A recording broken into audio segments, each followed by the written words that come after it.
Okay, we are live. Julian, hello. Hello. Hello, Mickey. How are you doing? Good. Hello to you and hello to everyone. This is another episode of vlog number 5 at Better Be Good, the Good Chocolate vlog. And super excited.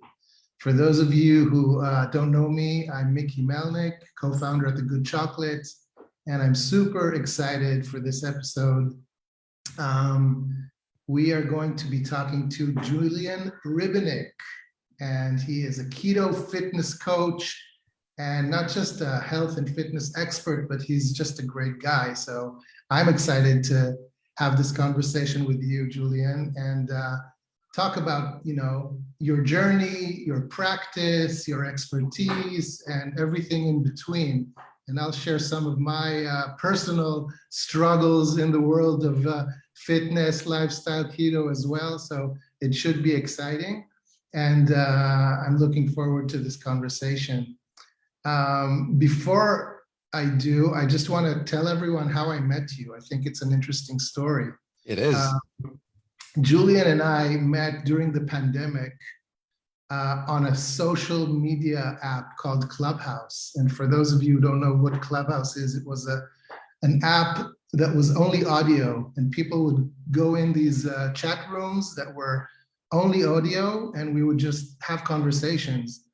And that's how I met Julian, and we started naturally conversing about the things that interest us, and nutrition and going off sugar and things like that were on our talking points that we shared together. And that's how we got to know each other. And today we're not on Clubhouse anymore, but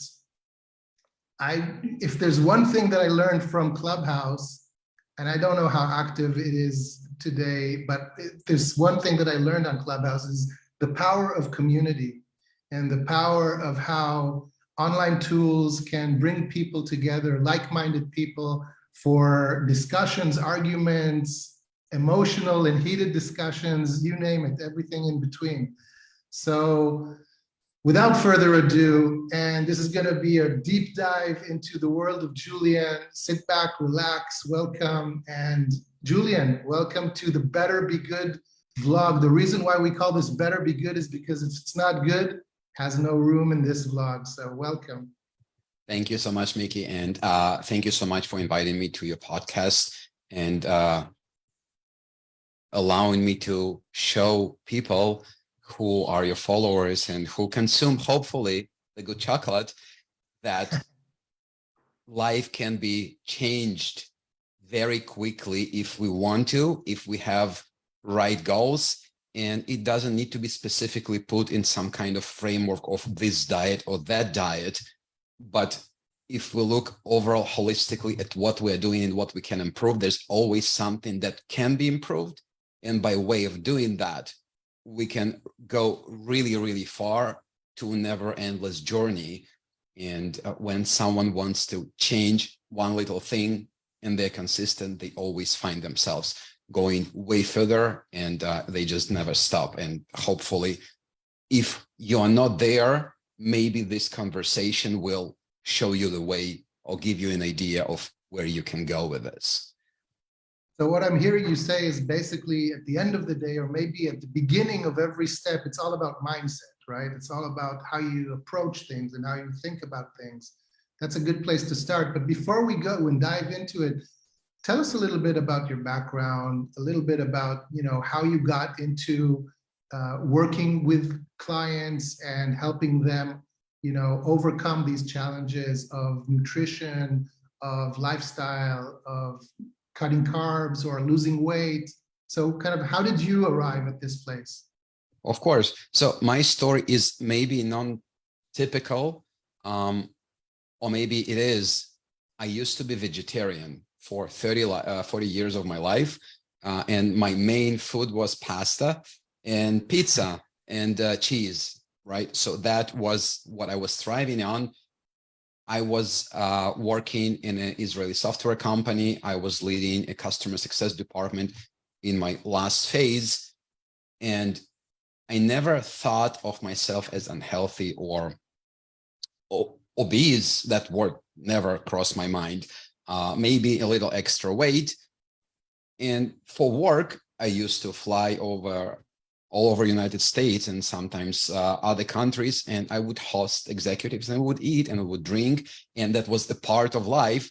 So I was getting fat as a part of my job. I was drinking constantly, and I wouldn't be able to define myself as someone who drinks, right? It was all social, but it was every day. And when at some point I got to a doctor after maybe 3 years of not visiting a doctor, because what else they can do? I know I have high cholesterol. Everyone does. Children do. I got to a really amazing doctor who told me, listen, your blood work is not looking good.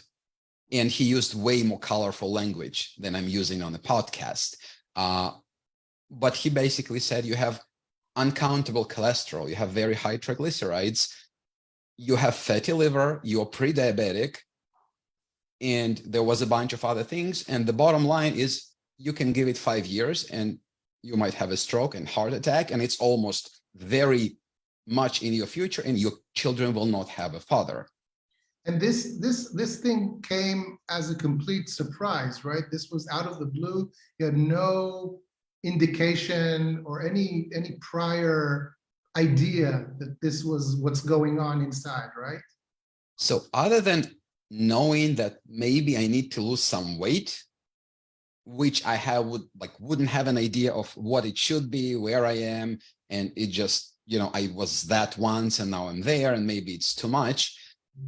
And knowing that I have slightly high cholesterol, which is very typical in traditional medicine, you're going to the doctor, you have no idea how your blood work looks like. Most of the time, you don't even see it. They just tell you have a little high cholesterol, which now I know means you are screwed, right? But you're not being told. It's not polite, it's scary, it's not good business. So no one tells you that. I had no idea. I came to that person who did thorough blood work on me and told me as it is. So it was kind of a doomsday for me to realize that it's not like it's new. It was there, just no one told you and no one enlightened you. Of course. Okay, so doomsday, you get this terrible news about, you're in bad shape. What happened next?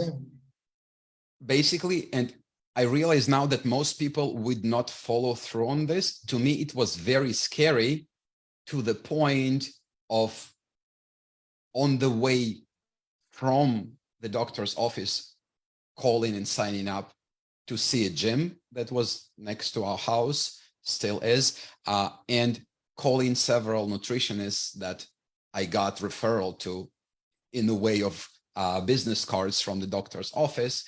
And then there was an enlightenment, because I was kind of in sales while not doing any sales, but I realized how pitches work and what else happens, that every office I called, they asked me, oh, what's your age? What's your weight?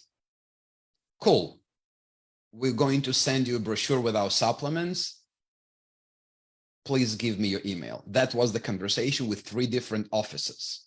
Right. So, And but before that, you are in the car, you're driving back home from the doctors, and you're immediately jumping into action, right? You're taking action, you're starting to sign up for, a gym, and you're starting to figure out how to fix things. absolutely. Is that part of your personality, or is this? No. I'm very lazy. It's weird as it can sound. I'm very inconsistent in terms of I should do this, but I probably will not do this. I will do it tomorrow, and not a good time. It's not like me. It was nothing like me.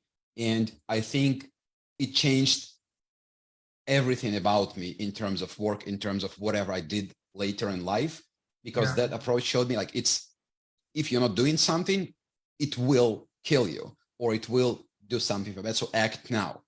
Yeah. Later in life, I realized that there's all those self-help books which all talk about that, but it was kind of self-realization that this is, it has to happen or it's going to be worse. And so yeah, so you take things into your own hands, right? And you get into I guess, some kind of a routine or a regiment or some kind of a structure. And what happens then? absolutely. So what happened next is I started working out in the beginning 3 times a week. It was not optional. I got a personal trainer. I was there. I was scheduling it for any possible slot in a day. And I didn't know better. I didn't realize anything. But one thing I did realize is my sugar is high. Everything comes from sugar. I should cut sugar. So anything that I thought has sugar was thrown out of my house. Everything. Wow. Bread, sweets, pasta, whatever, everything I was eating before. Cold turkey. Cold turkey. And it wasn't hard, which again, I know it's not a thing for most people, but it wasn't hard because I was scared. You were motivated out of fear. Yes. Yeah. I was very much motivated, and doctor did put me on statin and bunch of other things. What I was doing within 3 months brought any possible marker very low. So I was in 3 months, I wasn't pre-diabetic. I didn't have fatty liver. I didn't have anything. I lost, I don't know how much weight because I didn't have the scale. And my goal back then was initially just get rid of the cholesterol, get rid of the sugar, because weight wasn't in a thing for me. It wasn't an issue, yeah. When the doctor saw that, and by the way, as a sidebar, the doctor used to be, back then, it was an obese man who was stinking from cigarettes. And one of the things that really punched me, that he said, if I knew what to do, I would do it myself. But I just know that you need to change your diet and exercise, which I'm not doing myself. So he was life example of what is happening there. And to me, it was, oh the doctor doesn't know what to do. So if I don't take care of it myself, it's not much that is going to happen. And what I did with myself surprised him so much that he said, I never removed statin from person's regimen after 3 months. Most people stay on that forever. Your cholesterol is non-existent. Let's take care of this. And we removed it. It worked very well. That prompted me. So that's great. Let's fast forward then towards more you. This is obviously, I mean, this is obviously, you're telling us a life-changing event and scenario and period in your life. And then it leads you on a journey, and you basically, you adopt not only the lifestyle, but you become an advocate for this lifestyle and a coach and a teacher and a personal trainer. So this completely flips your world upside down. And so I want to use this opportunity to maybe get some of your wisdom for me, right? Because here's my story, okay? I am tired of being tired, all right? I am a foodie. I come from a family of foodies. We love eating together. We eat everything. My family is from South America, so obviously food is an important part of our life and our community and our family life. And just like the next person, I like sweets, I like chocolate, I like carbs, I like pasta, anything. And I'm not very concerned about my weight. I'm probably overweight, but it's not a huge concern of mine. And the question is, what would you recommend for me to get rid of this kind of chronic fatigue that I guess I'm feeling? And also, how can I get into more positive habit forming that can, propel me towards a better lifestyle, without compromising the things that I love and that I feel that are part of what's important for me to have a good, fun, enjoyable life. Perfect. I would love to help you with that. And I just want to confirm, I know that you're living low carb style. You're living close to something that is ketogenic. Well, that's another issue, is that it's inconsistent, right? So I have these spurts, these periods where I go off carbs for 3 weeks, 4 weeks, maybe a month, and then just not by decision, but just more by habit, it kind of fades away.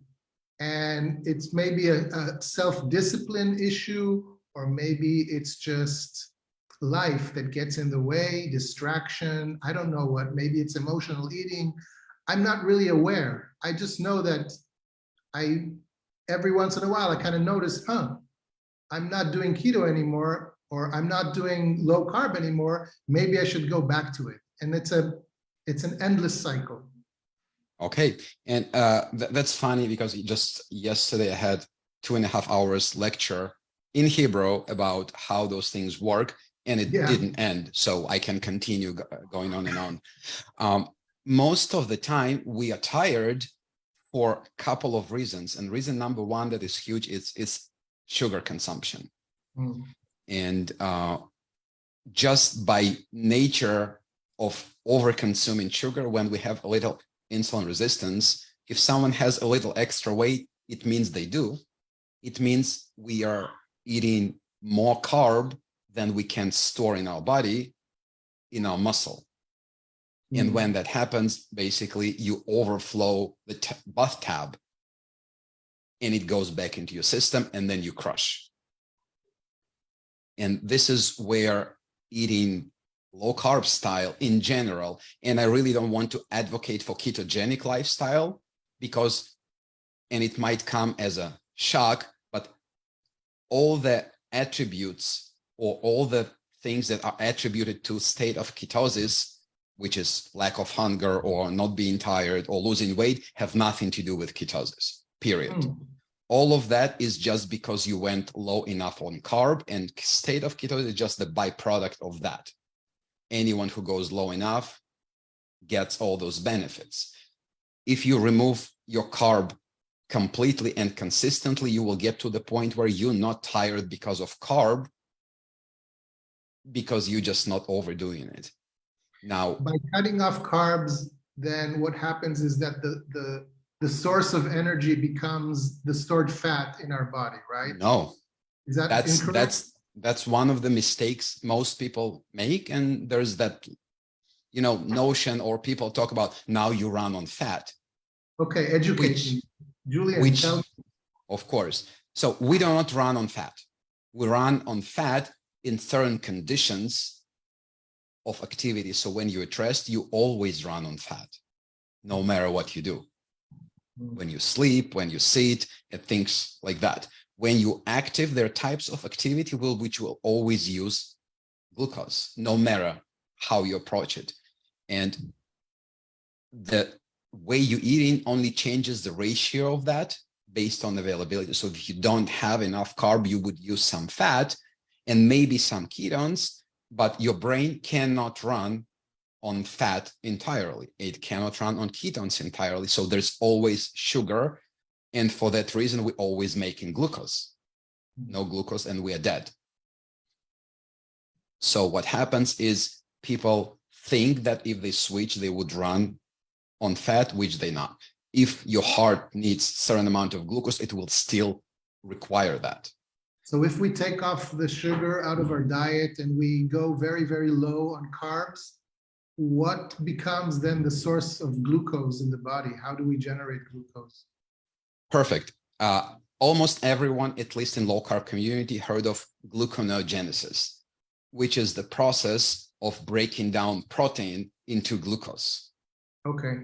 It is very much being made kind of disaster or scare in ketogenic community specifically, because the definition of ketogenic diet that is classic, and it's something I totally against of, is limit your protein so you don't make sugar out of it. What happens is, though, that protein is still main source of your glucose. Your liver always makes glucose from protein and not from glucose, unless there's too much of that in your bloodstream. So the process of making glucose is always there, even if you eat nothing. Problem is, if you eat nothing, you're breaking your bones, your muscle, your organs into protein, into amino acids to make glucose, among other things, and hormones. You're eating yourself. You're eating yourself. And this is why limiting your protein, completely unrelated to preserving muscle and things like that, is very detrimental. Now, if you eat enough protein, you always have enough glucose. And it's very often that I see people who come to me and say, I'm 5 years on ketogenic diet and my blood sugar and my A1C is creeping. It went down in the beginning, first couple of years, and now it's going up and up and up, and I'm not touching sugar. And that is because you're reducing your muscle, you're reducing your bone density, you're not eating enough to build glucose, so you're overdoing it and you're getting insulin resistant while having no sugar. Now, doing that will also make you tired. There is another thing that is very much connected to lack of energy when you are not eating carb, and that is electrolytes. When we don't consume carb, we don't hold water. If we don't hold water, we don't hold our sodium and potassium. And many people think that, yes, if I consume sodium, I will elevate my blood pressure, but it's incorrect. Sodium is required to keep your blood running. Too much. This reminds me of a conversation we had on Clubhouse, and we were Long time ago. I don't remember who it was, but there was one of our friends who was feeling low. They were maybe had the flu. That was Ashley. Maybe Ashley. It's correct. Yeah, you're right. And so you recommended that she takes a glass of water and she puts a spoonful of salt in the water, steers it up, and just drinks it up, just like that. Salt and water. Correct. That's related to what you're talking about, right? Absolutely. Absolutely. Tell me more. How salt? Salt, sodium specifically, right? It's what main Go component sugar of salt. free, but go to town with salt, right? Go to town with salt. And most sodium people will say you're crazy, right?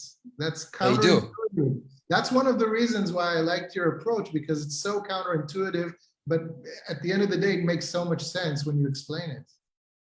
Absolutely. So what's going on? We have two minerals that are in charge of our blood flow. And it's very, very simplified. And bottom line, you need to have correct ratios of sodium, potassium, and water for your blood to flow in a good way.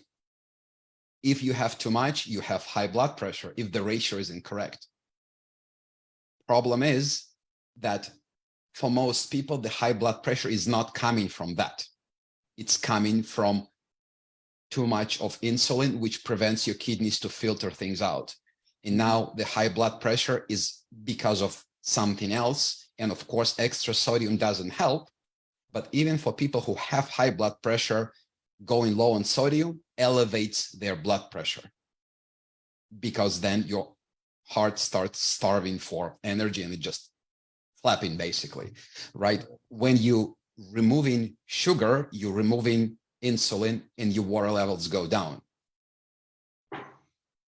And little backstory, back in the day when sports drinks were introduced first, Gatorade, it had a lot of sodium and some sugar. Yeah. Why did it have the sugar? Because without sugar, it's hard for you to absorb sodium. So it wasn't there for energy, wasn't there to sweeten it up. It was there for absorption of sodium, or better absorption of sodium, because people who live in very active lifestyle, they run, they sprint, they do very hard exercises, they deplete that in crazy amounts, very fast. And when someone is going on low carb, they cannot hold the water and they deplete electrolytes. And what happens is very famous keto flu that people call, which shouldn't be there and is very easily avoided. All my clients get a protocol ahead of time when I'm working with people one-on-one, that you should be starting doing certain protocol with your electrolytes, depending on your mass, depending on your lifestyle, depending on what you were doing before. Right. So I know that we have a short time and we're Yes. generalizing here, and you're trying to condense a lot of information into a short period of time. But what you're talking about now is about this one size does not fit all approach that you Correct. have. This is all about personalization and about making sure that what you're doing, what you're eating, and how you're treating your personal issues are directly tailored to who you are, to your body type, to your blood, to your everything, right? Absolutely. So tell me a little bit about your typical clients and what challenges do they bring to the table, generally speaking, and what do you offer? What kind of help or training or support do you offer? Of course. So out there, there's a lot of very general programs or protocols that people follow. And I, with time, stopped believing in that, exactly for the reasons that you mentioned. Every person is unique. Everyone has their health conditions, body mass, body composition, lifestyle, meaning I cannot go and say, I'm going on a ketogenic diet and I'm going to do something that is on the internet. Most people who go to me, they are high achievers. I have mostly medical professionals and lawyers, and including CEOs, company owners. And for Israelis, I have someone who is a member of the Knesset right now. Oh, for really? the third time in a row. Coalition or opposition? I'm not going to say, okay, I'm not going to say it all. And what I see that is common to all the people, that everyone wants to lose weight. But when we start working with those people, many times we realize it's not the weight loss problem that they're having, it's the mindset problem. It's the way they approach things. It's from someone who is really obese and just can't stop eating to someone who is very lean and being looked at differently by their partner who says they are not lean enough because the partner is leaner, and then they develop issues that are mental, and we're not working on weight at all. We are working on mindset. And it's consistency of those cases is that every single person does have energy issues, just like you mentioned. If we eat well, if we don't eat well, in their opinion, they all are tired, they all lack energy, and they lack motivation to do correct things for long term by proxy. Because if you're constantly tired, you cannot do things, you cannot perform, and then you will go and eat the wrong thing eventually. So while every single person I work with receives very tailored nutrition program from me that is based on their blood work, that is targeted to improve very certain blood markers. So it's not just lose weight, it's how do we fix your uric acid, how we bring your cholesterol down, your blood work needs to be perfect. Thyroid, I'm suggesting on what they can do for improving that. We also looking at very elaborate sleeping protocols and changing the way they hydrate. And then we work on the mindset, because once it's all done, unless you really go through with this, you cannot sustain this unless you have a very good goal that is important to you. And sometimes it's something scary, and sometimes it's money and whatnot. It's a very holistic practice. It is. It absolutely is. Yeah. And I worked with nutritionists myself, and I see what happens with others when you go to a doctor or a nutritionist and they give you a meal plan and they see you in a month. It cannot work because you don't know why you're doing this, how it works. You just eat this, and maybe I don't like this, right? So I am working with my personal clients on a daily basis throughout their journey, one-on-one, and they get what they need whenever they need, including support, including help, people call me from a restaurant in Dubai saying, I'm about to eat what I shouldn't. Stop me. Stop me from jumping. Yes, exactly. Wow. And this is what we do. And when people are consistent, and I have clients who with me constantly for 3 years, and it's already not weight loss altogether, it's the mindset and them needing support and some kind of frame or community when those high achievers, they cannot be in the group, they cannot go and say, hey guys, help me with my eating disorder or my weight loss, because you're important and people cannot know about this. And everything is connected. And I think that's one of the things that we, Ben and I, and everyone at the Good Chocolate, we also realized that it's not just about having a sugar-free chocolate bar. It's about the choices that we make and what we do in life and the mindset that we come with. It changes everything that we do. And that's what we try to inspire, not just with a product, but also with information and with inspiration and with entertainment. So Of course. to the audience and to the customers and to the viewers of the Good Chocolate who are tuning in, and the typical customer of the Good Chocolate doesn't need an education about cutting sugar. They already know that sugar is bad, and they already are committed to finding and leading a healthier lifestyle. And so they're choosing the Good Chocolate because, it's a fantastic product and it's sugar-free and it's delicious. It's a great treat.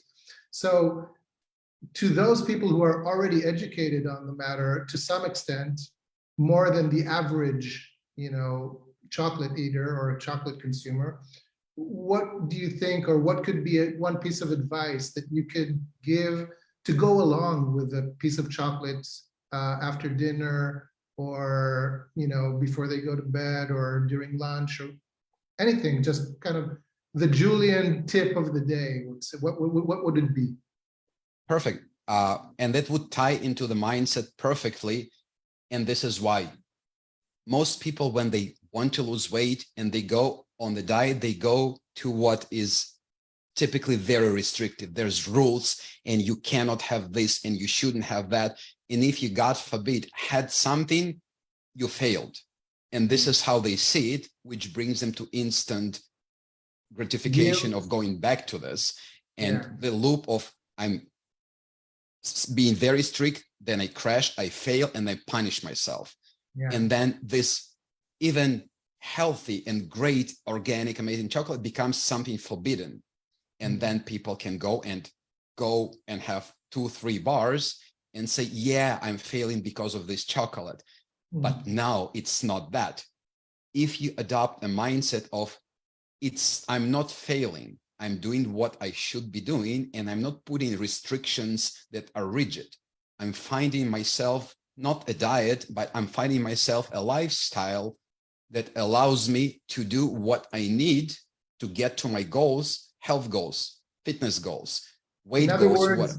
So in other words, don't think of the chocolate as a guilt-free pleasure, but think of it as a reward for leading the best life that you can. That's the mindset change, right? I wouldn't say that use it as a reward, because you would reward yourself with chocolate and it's not a good thing. You can be a person that eats chocolate, but you can be just like a child who doesn't go and destroy the whole box of chocolate. They take some, they eat some, they say, I'm good. They're not eating box of ice cream.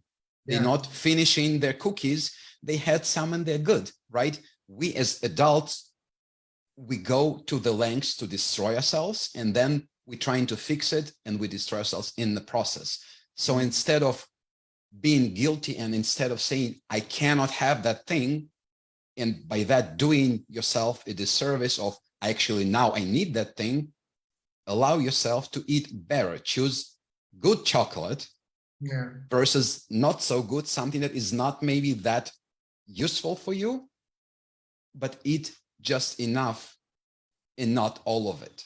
Because in the end, if you eat that all the time and it's all you're eating, you will not enjoy it. Have it as a dessert, which it's supposed to be. Enjoy it, mindful, and then you need to think about what diet I am on. Am I doing this right? Am I doing this wrong? There's no right or wrong. Is it good for you? And that's good for you. Great. It's all mindset. It's all about the mindset. And this is why 90% of my work is mindset, no matter how people come to me. Amazing. Well, Julian, I assume and I hope that many of the people who are listening to this vlog or viewing us live or after will have some questions and will want to reach out and have a deepen the conversation. What's the best way of people to reach you, to find you, if they have any more questions? Obviously, people can submit any questions to the Good Chocolate and we'll forward them to you if needed. But what's the best way to reach you? All right. So everyone has different platforms. I'm everywhere. You can find me as Julian Ribinik on LinkedIn. You can find me as Coach Julian Ribinik on Instagram and Facebook. And I think if you just search for Julian Ribinik, if you type it correctly, you will find me. We'll find you. And you are very welcome to come and ask me anything. Great. Well, I think this is the beginning of a longer conversation because we really just scratched the surface. So like when we had the initial conversations and we're talking about what can we discuss and how we can have a conversation, we said, you know, I have tons and tons and tons of things I want to talk about. And we already had some brainstorming about a series of episodes and whatnot. So this is just the beginning. And I had a great time hosting you here at our Better Be Good vlog. And Julian, thank you so much for giving us some of your time and your wisdom today. Thank you so much, Mickey. I appreciate the opportunity to be here to help you to share my story with your audience. And I hope that people start eating more chocolate. Here's to good chocolates. Thank you, Julian. Very soon, I'm sure.